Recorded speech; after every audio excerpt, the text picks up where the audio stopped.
যে মোটরসাইকেলটা যারা চালাচ্ছেন তারা কিন্তু ট্রেনিং নিছেন কিনা বলেন তো। আমি জিজ্ঞাসা করব না আপনাদের, আপনারা নিজেদের ভিতরেই কিন্তু খবর করে দিলাম কিন্তু যে আপনারা ট্রেনিংটা ঠিক মতো নিছেন কিনা। আপনারা ট্রেনিং নিয়ে একটা লাইসেন্স, প্রপারলি লাইসেন্স নিছেন কিনা। কারণ আপনার তো অনেক কিছু জানা নাই। আপনি যখন ট্রেনিংয়ে যেতেন তখন সেটা আপনি বুঝতে পারতেন যে কিভাবে মোটরসাইকেল কোথায় কিভাবে চালানো যায়।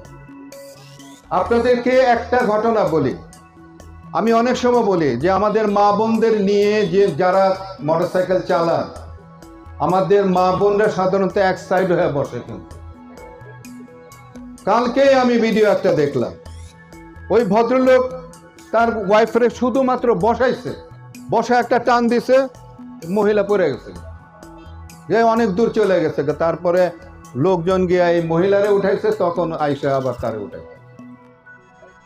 কেন এটা আপনি বলেন তো? এই কাজগুলো কেন হচ্ছে? এই কাজগুলো যদি হতে থাকে তাহলে সড়ক দুর্ঘটনা হবে না, এটা আপনারা ভাবেন কি করে?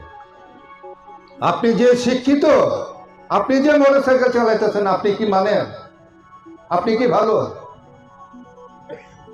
শুধু আমরা অন্যের দিকে তাকাই, অন্যের দোষটা আমরা দেখি, আমরা নিজের দোষটা দেখি না। কিন্তু তারপরে আমি বলবো একটা কথা, সেইটি হলো যে সড়ক দুর্ঘটনা আমাদের দেশে অনেক রকমের প্রবলেম আছে। মনে করেন ড্রাইভার ভালো না, গাড়ির ফিটনেস নাই, তারপরে আরো নানান রকমের ইজি বাইক, নসিমন করিমন, এইটা সেটা নানান রকমের প্রবলেম আছে। আমাদের জীবনটাকে আমরা রক্ষা করব নাকি অন্য কেউ রক্ষা করবে বলেন?